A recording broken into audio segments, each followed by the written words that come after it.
And I am live. I am live. Well, hello, hello. Today I am going to preview. Oh, wait, let's wait for people to come in. Let me just adjust my camera. Do I have any viewers? Well, hello, everyone who is joining me today. Mazhar is already here, and now I just have to wait for Mr. Akshay Manwani to join in. The ones just joining in today, just hold on for a few seconds. We're going to start very soon, and I hope I am audible. If I am audible, can someone please say a yes? If I am audible, can someone say yes that I am audible? Because I am wearing Bluetooth headphones and I need to know if I am audible enough. If I am audible, please just in the comment section say yes. And okay, thank you, Kavita. That is very sweet of you. Thank you, Rishabh. And Mazhar, I will add Akshay and you, both of y'all together. Please hold on. Let me just wait for Akshay to join.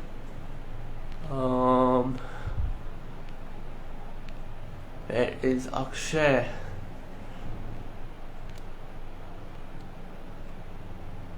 Let me just drop him a text.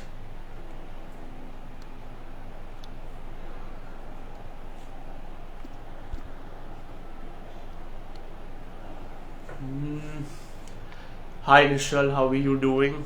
Thank you so much for joining me today. Just hold on. Have about 16 people joining now. Yep.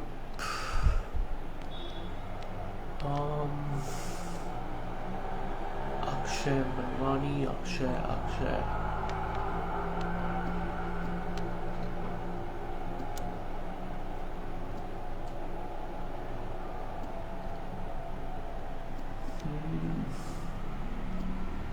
Okay, let me just add you, Mazhar, for 2. I'll just add you for the time being. Yep. I have sent you an invite, Mazhar. I am just waiting for Akshay to join in. Please accept my request till then.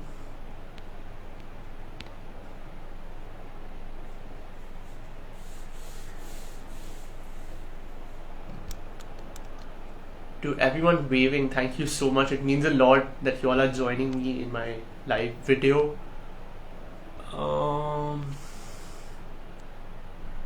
1 second.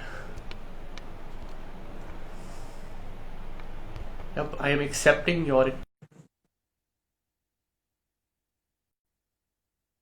I have accepted it. Just waiting. Hey Akshay. Hey, Aditya. hey. Where's Akshay? I am just waiting for him to join. Just hold on, I can't see him here. I'll have to drop him a text. Sure. Just 1 second. Not here yet.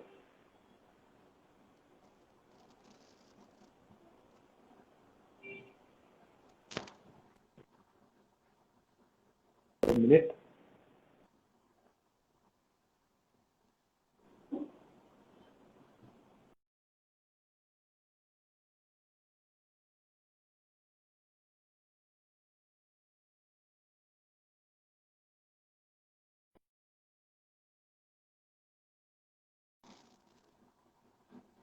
Mazhar, am I audible to you? Yeah, perfectly audible. Alright, that's perfect. Let me just readjust my Bluetooth. Yep.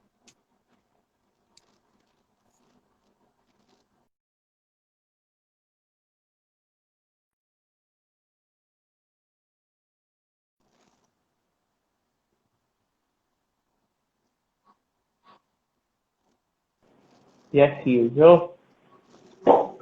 I heard you recorded your preview of the season as well, and you're dropping that very soon. Yeah, that's right. It's actually, we were dropping it today itself. It's going to be out at 8 p.m. actually, so my co-hosts will be handling that. And Okay. yeah, it's pretty much the same as we'll be discussing right now around the NBA season. Hmm. So some exciting things in that as well. Uh, so looking forward to this one too. Thanks for having me. Oh, that it is my pleasure. Thank you so much for joining me so last minute actually. Akshay, I have sent you a request if you are watching. You might have to send me a request. Just yeah, I have invited you. Yeah, I have invited you, Akshay. You have fans, Mazhar. You have a lot of fans. No, no, that's just my Akshay, sister. oh, that's cute. That's cute. Akshay Manwani, invite. I have sent you an invite. Let's just hold on for a second.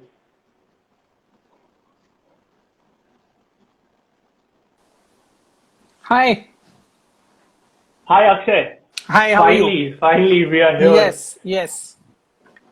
Am I audible to you, Akshay? Yes, loud and clear. Am I audible? Yes, perfectly. Okay, so we are finally set. Hello and welcome to everyone watching. My name is Aditya Keswani, and today I am going to preview the coming NBA season with two people. One who knows so much about basketball, it is not basketball and the NBA, it is not even funny. And the other who loves this sport so much, who plays this sport so much, it is not even funny. I am joined by Akshay Manwani, author and NBA analyst, and in the red t-shirt, I have Mazhar Gadiwala, who is the co-host of All About Sports podcast. Gentlemen, thank you so much for joining me. Uh, First, before we begin, Akshay, any expectations from the NBA season? Like any expectation, any from a player, from a team, from a coach? Well, the most important thing, Aditya, is that, given the times that we are in, I just hope we have a season. In any case, the NBA said that, it's going to be a season which is going to be, kind of distributed in two halves. And if there Hmm. are any games that have to be postponed, they'd probably reschedule that in the second half, taking stock of, how many games get affected. So my initial, in any case, we know this is not an 82 game season, regular season, it's a 72 game season. So my first and most important request or expectation or hope is that the players remain safe, the teams remain safe. We don't have any kind of shutdown like we had in the previous season in March, where the league was shut Hmm. down for what, 3.5, close to 4 months. So that's my main, most important expectation. That is absolutely valid. Mazhar, any expectation from you told me you had one particular question also you had to ask Akshay, but we'll get to that later. Any expectation from a particular player, a team, or a coach? It's a shortened season this time, just 72 games. So I think Akshay hit the nail on the head with what he said. The priority is having all the teams managing to play all their games. I think the NBA did an incredible job in the bubble. Hopefully, it all works out with the traveling. I mean, Toronto's playing in Tampa, so that's just going to be so different, and it's going to be very difficult for certain teams to change because now home advantage is pretty much out the window. So, I'm just looking forward to seeing how things match up, how teams cope with not having fans again, and this time in their own stadiums, right? So that's what I'm Hmm. looking forward to the most. I think I am going to miss the defense chants the most. But before we begin, to all our viewers, if you have any questions, do shoot them in the comment section. We're going to do this in three parts. First, we're going to discuss what just recently closed, that is the the trade, the trades that happened. Then we're going to talk about the major injuries and the returns. And then we're going to have a word about the new coaches that are at the helm. So let's begin with our trades. Perhaps the biggest trade, in my opinion, and a very unusual one, Russell Westbrook to Washington. Mazhar, you in your Free Trade Agency podcast described Russell Westbrook as very overrated and overpaid. So I'm going to start with you on this one. Your opinion on this trade. So, firstly, it wasn't my opinion solely. It was my co-hosts as well who actually were really strong with their opinion on Russell Westbrook. Uh, and I understand where that comes from, but I also feel that Westbrook's move to Washington was fantastic for him because some players just thrive on their own. And having another superstar hamper some players. And I feel Russell Westbrook is one of those types of players. And I feel like having Bradley Beal alongside him will just help him. There's less pressure in Washington. I guess Houston with Harden being there, there was that hope that, oh, they might win a championship considering they made the finals of the West twice. So I think in terms of that, now I wouldn't want to say that Russell Westbrook's stock is that necessarily of being overrated.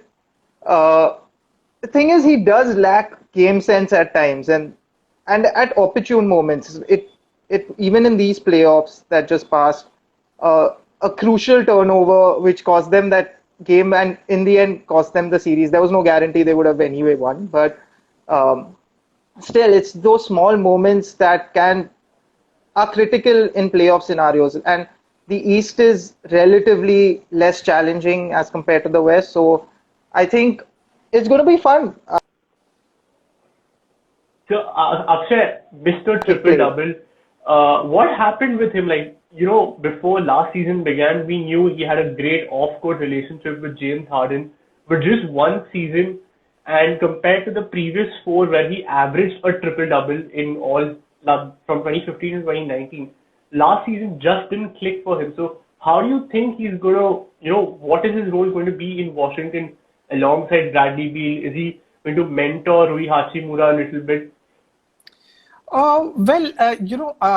First of all, I'll perhaps take a little bit of offense at what Mazhar said, because I love Russell Westbrook. I'm you could say I'm a sucker for punishment also, because I've seen my heart being broken repeatedly several times over. Having supported Westbrook, he's one of my most favorite players of all time. But the part that I absolutely agree with Mazhar is that Westbrook's decision making has often been very, very poor. He's a guy who backs himself, so that's why you love him. But that backing himself sometimes, in the moment of a close game, in the heat of a close contest, you'll see him starting to jack up ill-advised threes, which is really the weakest part of his game. When he starts taking those mid-range jumpers, those three balls. He's a guy who, like John Wall, the guy whom he's been traded for, can attack the rim. That's when he's at his best, when he attacks the rim. When he goes from coast to coast at the speed that he goes to, he's probably pound for pound the fastest NBA player. I mean, LeBron James at his height, Russell Westbrook at his height. These are guys who have explosive. I mean, LeBron back in the day, not he's still very quick. But I mean, these are guys who in their prime can go coast to coast in the blink of an eye, right? That's when he's at his best. The problem with him has been his decision making. I think what worked for him, as again Mazhar said, that he's a guy who he deferred, but I don't think he liked deferring to James Harden. And we all now know of that explosive ESPN piece that has come out where James Harden has been criticized for the way he was running the show in Houston. And now, with the change that's taken place with the new GM, the new coach, he was vacationing when coaching camp started, training camp started, and all that. So Westbrook, I was listening to a podcast where, the great Doris Burke was saying that, this was a guy who's a creature of habit, Russell Westbrook. When he was at Oklahoma City, he even wanted his car to be parked at the same spot when he turned in for coaching every day, right? So having James Harden, running coaching sessions on an ad hoc basis, not being ready on time and all, as friendly as you are, professionally, I think that created a wedge between them.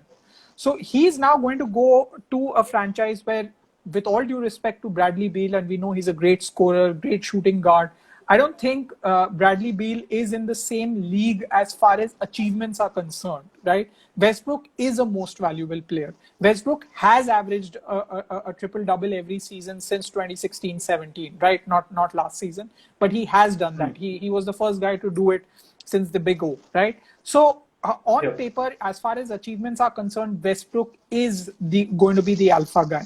And I think most importantly, more than anything else, we have to remember there is a comfort factor that Russell Westbrook has with Scott Brooks, who's the coach at the Washington Wizards, who was his former coach at the Oklahoma City Thunder before Billy Donovan came over there. Scott Brooks was the guy who was coaching him, Durant, Serge Ibaka, even James Harden once upon a time. So there is that comfort factor which will also be essential. In a certain way, it will be giving him some sense of familiarity, whereas in Houston, everything was new for him.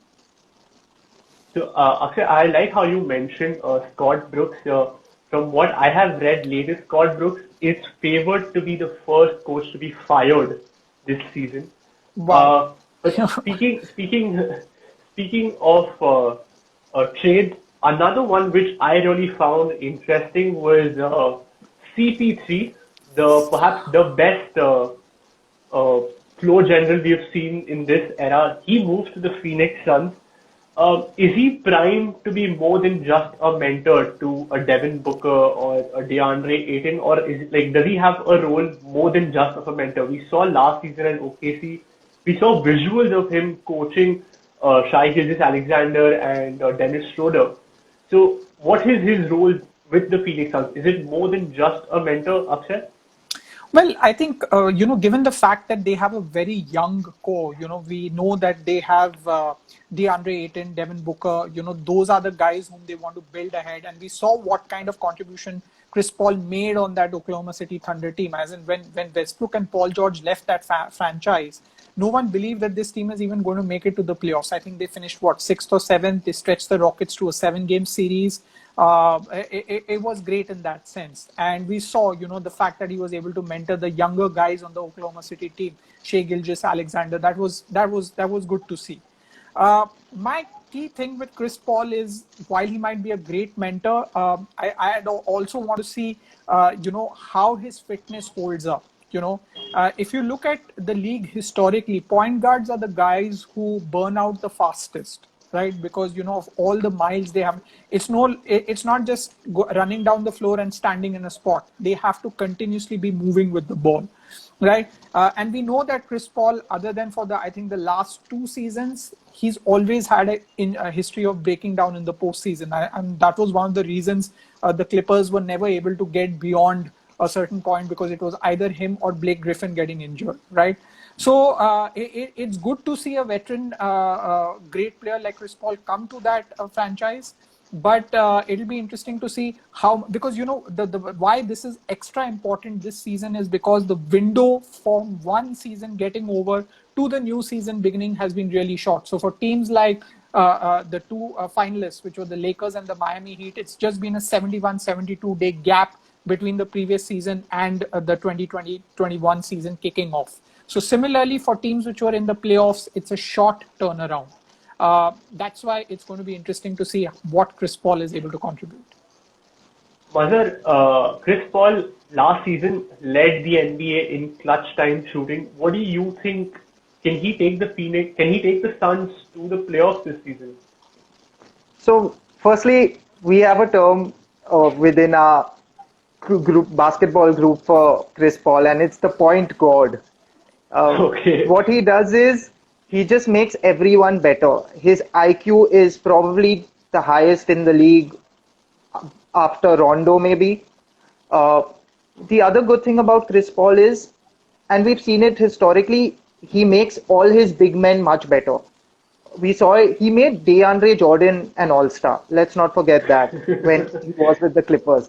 So, and Ayton has a ceiling which we still don't know. So, I'm anticipating Ayton to become much better with Paul.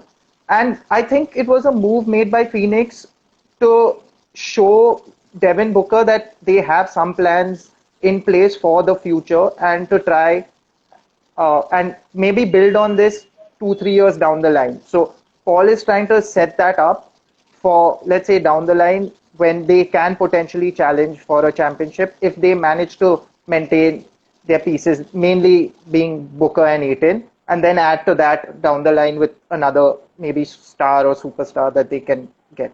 So I think I think it's a long-term play with Chris Paul rather than just about this year. Of course, I think they already look better. I know they lost all their games in preseason, but they still look like a much more organized outfit. And I think the addition of Jay Crowder was key to this team because he really will spread the floor and they have consistent shooting from someone other than Booker as well.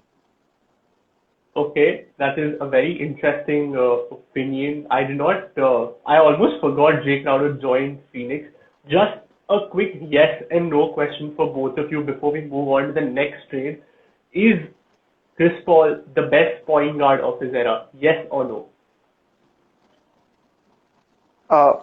Akshay has dropped off, but I've got to say, yeah, I've got to say yes, hands down. I think just his consistency is, definitely the best point guard. All right. We'll just get Akshay back and Manas, hi. I will take your question up with Akshay. I just got a little carried away with the question. We move on to our next trade. Oh, we have Akshay back. Sorry for the technical. No, not a problem. Akshay, Manas has a question for you. Considering how mediocre Spurs were last season, are you surprised that Popovich and company did not do anything in the off season? Well, again, the San Antonio is, going to run how that very, very old partnership is running. RC Buford is the GM over there and Popovich has been the coach forever. I think probably even before Manas was born. So I mean, they'll again, irrespective of what talent they have, they will they'll certainly make a fight. Nobody expects them to drop off the radar. They'll again probably be in some kind of contest for that. In fact, this year the play-in tournament has been made longer. It'll be between the 7th, 8th, 9th, 10th seeds, right? So I am expecting them to be there. I don't think they'll be totally irrelevant because you can never count out any Popovich team. If Manas, me, and 3 other guys from the neighborhood outside my house were on Popovich's team, he'd somehow put us in the equation. It's like that. But yeah, I mean, I think we're coming closer to a day where there's going to be a change in guard at San Antonio. And again, I'm not talking about it from the player point of view. I think there needs to be that franchise will go through a massive redevelopment and it will begin right from the level of the GM. That is, I hope Akshay has answered your question, Manas, because that was, if he gives us hope, Greg Popovich, he gives you hope, Manas. Speaking of hope, someone's hopes who have been dashed recently is Gordon Hayward. He has injured himself again, but a $120 million 4-year deal to Charlotte. Is this a gamble by Michael Jordan, Mazhar? Yeah, we all know we all know that Michael Jordan loves to gamble, and well, he's sadly implementing it with Charlotte. But to be fair, Charlotte has not had any sort of luck for ever since Jordan took over. In fact, before that as well. Who was the other real all-star available? Who was willing to go to Charlotte? I don't think there was anyone. So I think it came down to that, and it, like you said, it's a gamble. So if it pays off, great. Problem is he's injured again, so he's not even there to support the team in any sort of way, because otherwise he would have had a consistent scoring performance. He would have definitely helped LaMelo Ball in that system. They could have played a pick and roll system, but I don't know what's going to happen now. I think Akshay will be better equipped for this at least. Yeah, but I don't think you're ever equipped to fully give an optimistic outlook on the Charlotte Hornets because, well, as great a player as Jordan was, and I think I'm the ultimate Jordan fan, he's not been. I mean, he's been the opposite of that as an owner. Poor decision making, poor choices. It's been something he's been criticized for. I mean, one of his closest friends once upon a time, Charles Barkley, criticized him, and they're not on talking terms anymore. So, but again, it goes back to that point. It's a small market team, and small market teams don't have the best opportunity to attract talent. We're already seeing that, Giannis's decision to stay back in Milwaukee is being considered as some kind of major achievement by the Milwaukee Bucks, perhaps second only to winning an NBA championship. So you need to really shell out big bucks if you want to attract talent to a small market franchise. Is Gordon Hayward, post-injury Gordon Hayward, the injury that he suffered 3 seasons ago when he played in that opening game against the Cavaliers when he was in the Celtics uniform, is Gordon Hayward that kind of player whom you spend money on? I should think not. But again, if let us say instead of Gordon Hayward, it was an all-star first team, all-NBA kind of player, you will have to pay them big bucks to draw them to a small market team. But overall, again, this will end up probably being in a another perhaps long list of bad or poor decisions made by the Charlotte Hornets. But Akshay, so I have been reading a lot online, and a lot of writers have been saying that Gordon Hayward, he's gone for the short-term money offense. He's not he's not looking long-term. Where does he fit in this Charlotte Hornets rebuild? Because Charlotte have a good rookie base. They have PJ Washington, they have second-year Devontae Graham, and now they've got probably the best pick in LaMelo Ball. So where does Gordon Hayward fit in this rebuild of the Charlotte Hornets? Again, it's we'll have to look at how Hayward fits into the system over there. I mean, he's not even when he was peak All-Star. I think he made the All-Star appearance only once in his last season when he was at Utah, right? So again, even when he was in that kind of form, which won him an All-Star selection, was he a kind of player? Was he Steph Curry level? Was he Kawhi Leonard level? Was he Giannis level? Was he LeBron level? Kevin Durant? No, he was never that kind of star. Again, we've seen him in these years at the Boston Celtics after the injury. He's been being made to play off the bench. If this guy even gives them 18, 20 points a game, which is really expecting a lot from a guy who didn't average close to 30 points a game, it's really going to be difficult to have him make that kind of impact, right? Again, we have to look at what's happening in the East, right? Now we're going to see with Westbrook's coming to the East. That's one important player from the West gone, right? So the East becomes, you will have one more stronger team, a team which didn't make it to the playoffs last season will probably contend. We know that the Brooklyn Nets, again, with hopefully Kevin Durant and Kyrie Irving playing full seasons, they will also be stronger. So it's going to be difficult for Charlotte. And I really I think they need to add a couple of more pieces if they have to get into this conversation of being able to do something impactful. Right now, they'll probably struggle even to, they might be 9th or 10th. But the point that I'm trying to make is that they might struggle to even be there among the final 8 teams who will, go beyond the play-in tournament. So that's how I see it. So that's a very valid point, and Mr. Manas Singh has again made a very cheeky comment saying Rudy Gay is better than Gordon Hayward. Of course, you will say that, Manas. No, but that's a very fair statement. I mean, sorry, you're talking about Rudy Gay. Okay, I thought maybe, yes. Yeah, but I probably even agree to that. Because again, we don't know. Rudy Gay is a terrific offensive player, certainly better than what we've seen of Gordon Hayward in his post-injury career, right? Not very sure of his shot making. He struggled. I mean, after the injury, he struggled. He didn't come back to being that all-star Gordon Hayward that he was in his last season at the Utah Jazz. I mean, if one just looks at his numbers, this was a guy who was averaging 22 points per game or close to 22 points per game in his final season at Utah. Last season, he did touch 17.5 points per game and he did start. But then again, if you go down to his playoff numbers, even for last season, you'll see that this is a guy who was, struggling 10.8 points per game. So from 17.5 to 10.8 points per game, shooting the ball at 29.2% from deep in the 2020 postseason. I mean, 100 and sometimes I say these guys who get these contracts, $120 million, please share the money. Please share the money. I think that's Manas will be very happy with that answer. And one more fan base that is going to be very happy, in my opinion, and many say that they've had the best off season.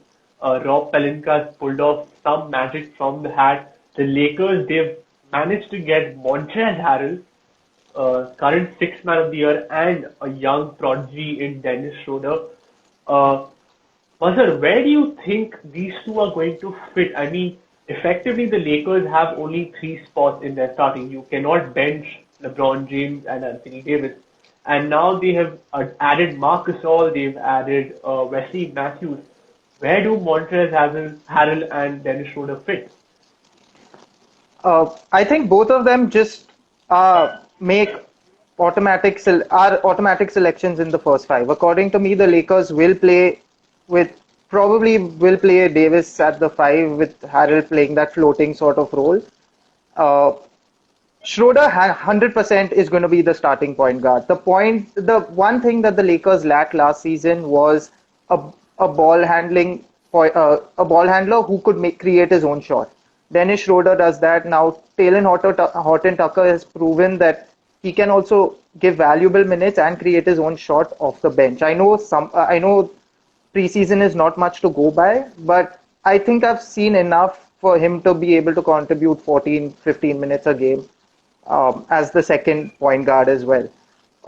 So I would say the fifth slot goes to KCP. There's no doubt about that. He's pretty much established that. It's going to be weird though for the Lakers because they let go both of their big men. I know Marc Gasol has come in, but he's definitely no Dwight Howard and he's no JaVale as well. One problem I have with Marc Gasol is that he's not been shooting the ball as much. We saw that last season as well with Toronto. So will he have that confidence again to take on those 3-point shots, spread the floor a bit more? Also, I don't know. I know they aren't expecting him to score, but it just adds an element which pretty much makes the Lakers unstoppable then. So great business by the Lakers. Kuzma signed the extension, which I really like Kuzma. I know he gets a lot of flack from a lot of people, but I'm a big fan of Kyle Kuzma because he performs in big games. He's generally very clutch. So I think the Lakers have done great business. And it obviously helps that they won the championship. It just makes it much easier. Akshay, people are backing the Lakers to retain their title. Is this abundance or is this depth on the bench? Like, is it good for Frank Vogel, especially when we saw last season that LeBron, he complained. I think he complained about squad rotation. He wanted to play every game, but is this what Frank Vogel wanted? Like, did he want a good bench so that it helps him in the postseason? I think it's never a bad. You're never in a bad situation when you have too much of anything. Okay, if you have too much of money, I wouldn't complain. If you have too much of talent, no NBA coach is going to complain. And I think certainly, you have to go back and think about it. That when was the last time an NBA champion got better in the off season, right? And you really, you have to probably go back and think to the 90s when the Houston Rockets added Clyde Drexler. After winning the title in 1994, they added Clyde Drexler. But even he was added midway through the 94-95 season, right? So it's been phenomenal. You get the sixth man of the year, Montrezl Harrell, someone who's been in the running for the sixth man of the year conversation for the 2 seasons before winning it this season. You got, Marc Gasol, who I personally think is perhaps, I disagree over there that it's probably, yes, Dwight Howard has the better resume for his career, but I think Marc Gasol brings in as much of professionalism. He's a former Defensive Player of the Year winner. He didn't shoot the three ball really well, but in the year that Toronto won the championship, he shot 38% from downtown, right? So he can spread the floor if required. I think what these acquisition of these guys does is that it gives them the opportunity to, again, you have options now. You want to play big with Marc Gasol at 5, Anthony Davis at 4. Anthony Davis doesn't like playing at the 5. You have that option. If you want to go small ball, you can play Anthony Davis at center. You can have Dennis Schroeder also put into the starting lineup, give LeBron a bit of a rest. We know at clutch time, LeBron's going to have the ball in his hand. But I think the Lakers are spoiled for riches. It's been a great off-season for them. They've continued their winning run. And I would say at this point in time, the only other team which probably has as much depth as the Los Angeles Lakers are the Brooklyn Nets. And you really have to look at that squad and really say that that's another team which has done really well for themselves, but they need to stay healthy. We're going to come to the Brooklyn Nets in just a bit, but we've capped off most of the major trades. Any trades, gentlemen, in your opinion, that went under the radar but can be like really impactful? We had Jrue Holiday going to Milwaukee. We had Steven Adams move to New Orleans. We had Danilo Gallinari move to the Hawks. Any trade that, in your opinion, went under the radar but can make a huge difference this coming season? I really like the acquisition of Jrue Holiday by the Milwaukee Bucks, because Jrue Holiday is a great two-way player. He's borderline, probably the best defensive wing player, a guard out there in the league. He can create his own offense. We saw Milwaukee, Eric Bledsoe's offense disappearing in the playoffs in 2 successive postseasons. He was struggling. I think he missed a couple of games also, if I remember this correctly, in the postseason, the 2020 postseason. And Milwaukee's problem is not going to get solved only by the acquisition of Jrue Holiday. I think Coach Budenholzer also needs to make certain changes to his coaching style. You can't be playing your best star, the MVP of the league, 31, 32 minutes in the playoffs. He has to play 45, 46 minutes. And Giannis is not 35 years old. I mean, he can play all 48 minutes should the situation arise. But yes, I like the Jrue Holiday acquisition that the Milwaukee Bucks have made.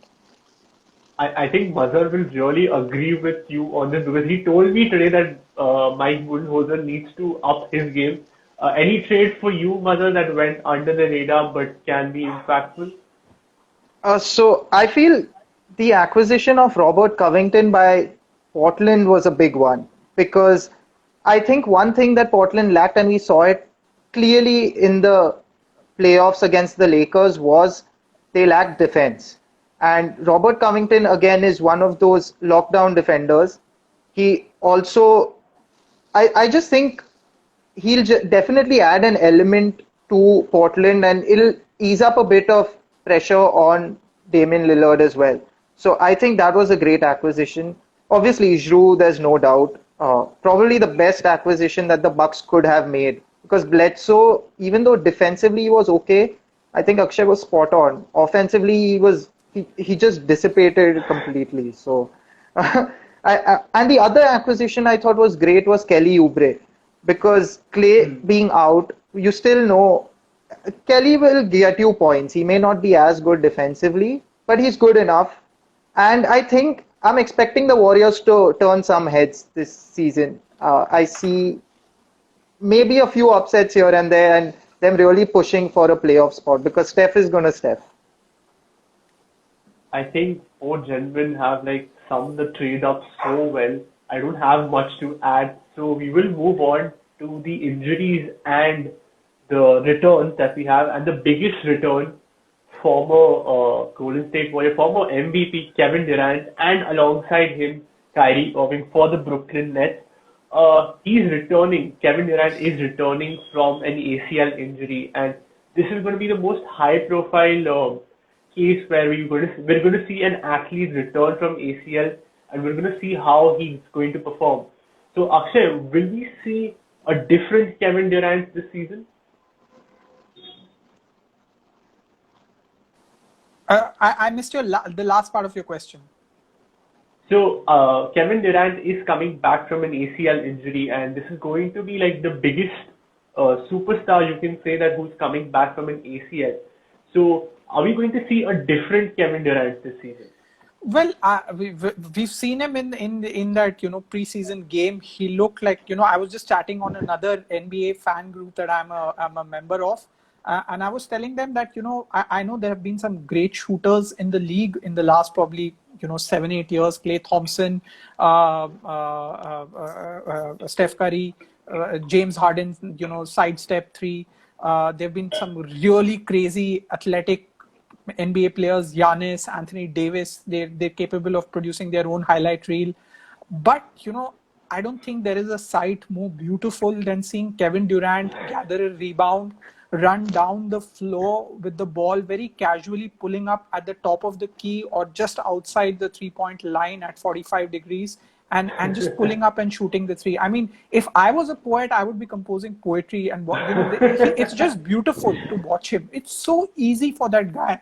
And again, this is probably, it might sound I don't know what you guys think about it, but honestly, if somebody asks me who's the greatest scorer, pure scorer since Jordan, I would say it's Kevin Durant. I mean, with all due respect to Shaquille O'Neal, and I know he averaged ridiculous stats in the postseason, especially in the finals, but I think Kevin Durant just makes it look so ridiculously easy. His shooting is amazing to watch.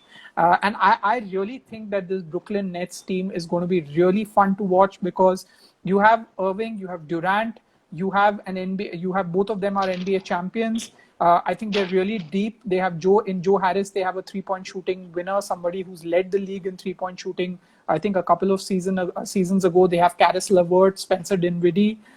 They can play big with Jarrett Allen and DeAndre Jordan. They can play small with Kevin Durant at the center.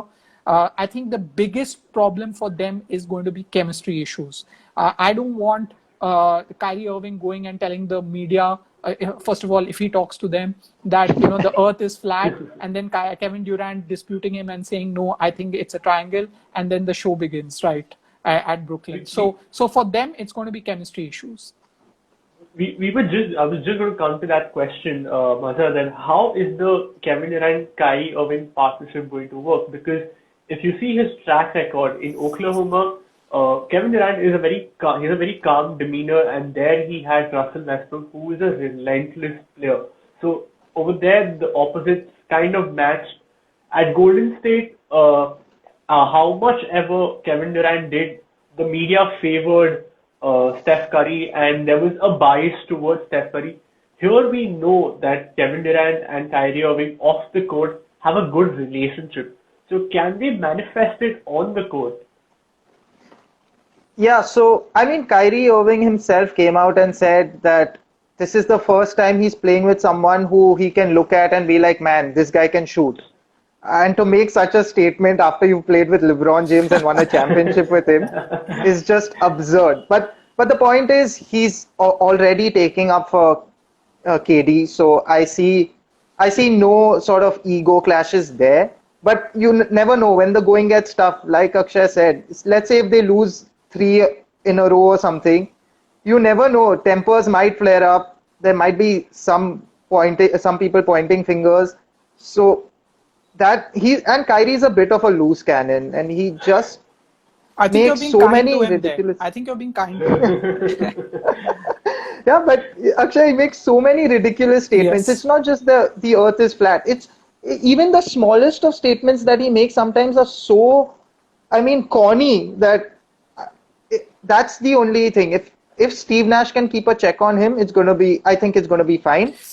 And if I can just make one very small point, Aditya, that sure. Actually between the two stars, and both of them are superstars, but Durant really doesn't need to prove anything to anybody, right? He's a two-time Finals MVP. He's a two-time championship winner. Kyrie Irving may be a one-time championship winner, may have hit perhaps the biggest shot in NBA history. But we have to be honest and say this out aloud. Kyrie Irving, without LeBron James, has won precisely one playoff series in his career in the NBA. Despite being a number one draft pick, Kevin Durant was a number two draft pick. Kyrie Irving was a number one draft pick, but has won precisely one series with the Boston Celtics. That too, an undermanned Indiana Pacers, which were playing without Victor Oladipo. So if anybody needs to prove, if anybody needs to fall in line over there to the alpha star, it has to be Kyrie Irving falling in line to what Kevin Durant expects of him and not the other way around.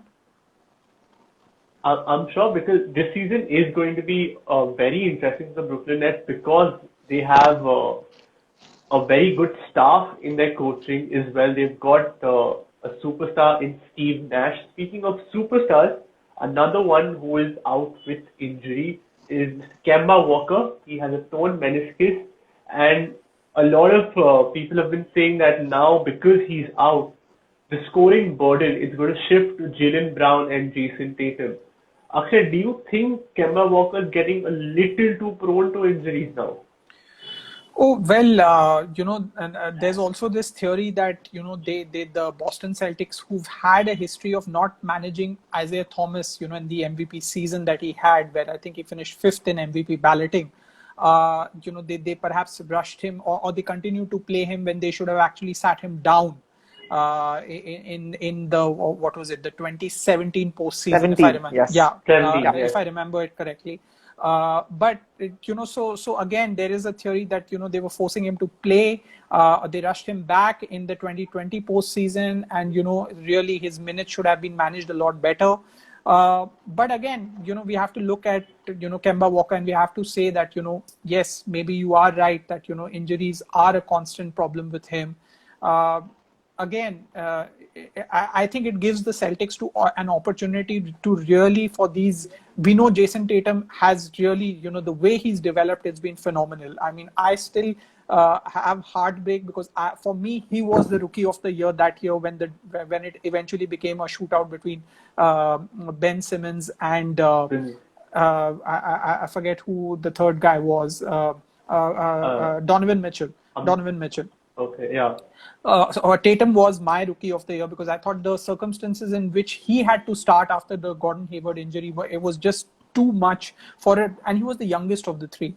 I understand why the award went to Ben Simmons. I completely understand that, but I think there's another opportunity here for Jason Tatum to perhaps make another leap. Jaylen Brown to pick up some of the numbers that Kemba Walker's absence might demand. And then, of course, we know Marcus Smart doing Marcus Smart kind of things.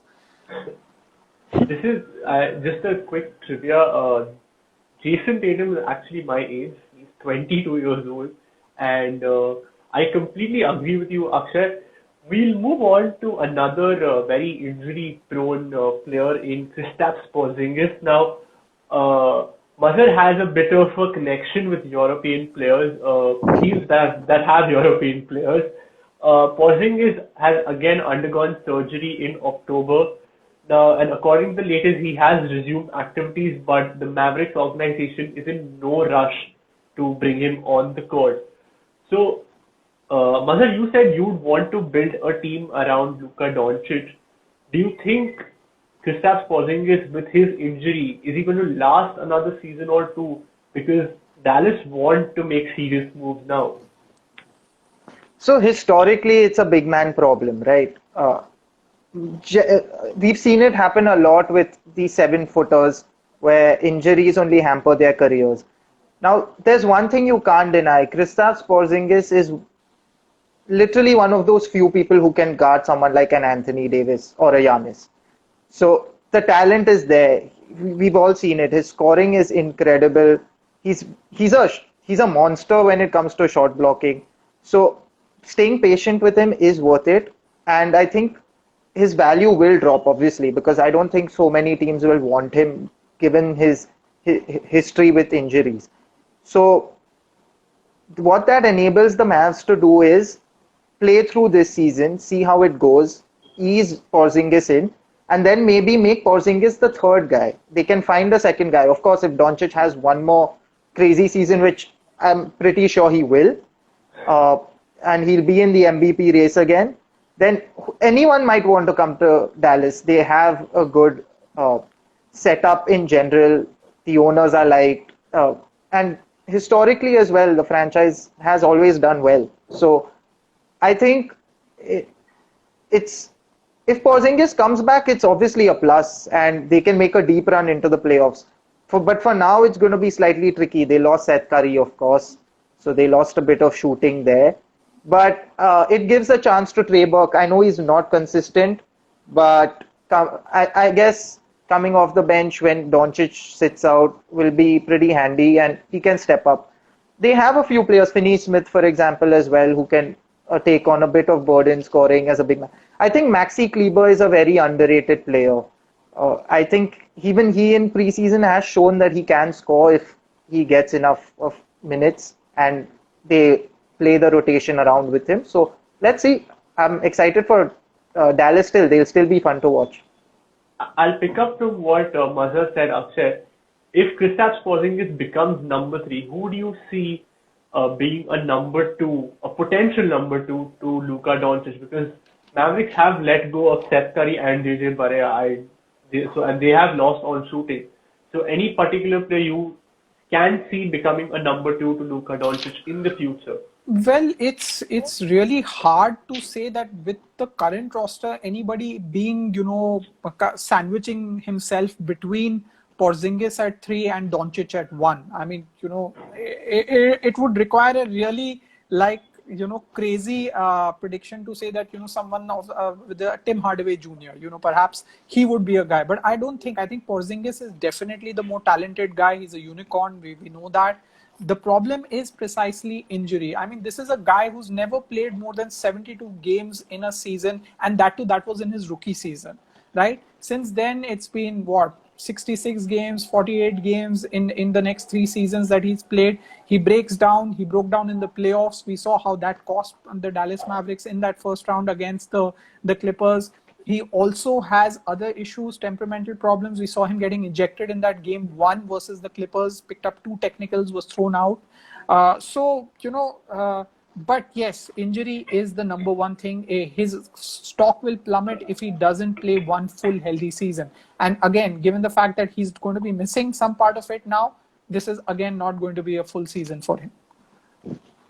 That is very, I would say, sad to hear, because a man of Kristaps Porzingis' caliber, he does deserve, he should play a full healthy season. Another really sad story is of Klay Thompson, just returned, and then now he's injured his ACL and he is out for the season. I think the purpose of the ACL is to get injured. Is this worrying for the Warriors dynasty, Akshay? Because they have gotten Kelly Oubre, but you really want to see Klay Thompson on the court. So, I think our friends Ranvijay and Harman will be very sad that Klay Thompson is out. So, where do you see the Warriors going this season? Can they make it to the playoffs with just relying on Steph Curry? Well, they certainly can, because like I said, the West has probably lost a couple of players, with Westbrook going out, James Harden going out. So we know Houston, let me correct myself, James Harden, the possibility of James Harden going out of Houston. That would mean one less team, in the West is as formidable as it was. Again, Curry needs to be healthy. Let's hope that nothing happens to him. Draymond Green is over there. We know Kelly Oubre, Andrew Wiggins is also over there at Golden State. So I think the Warriors should be able to make a push. It's heartbreaking. Personally, for me, I had a discussion. In fact, it got heated, if I remember, because I was trying to just play the devil of mine that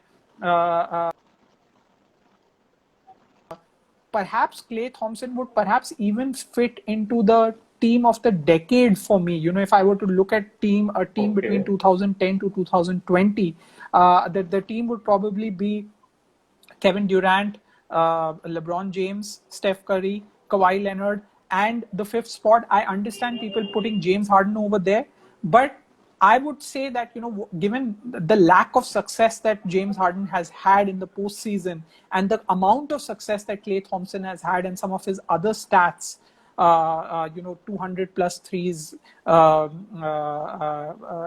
5 consecutive seasons, the most points ever in a single quarter.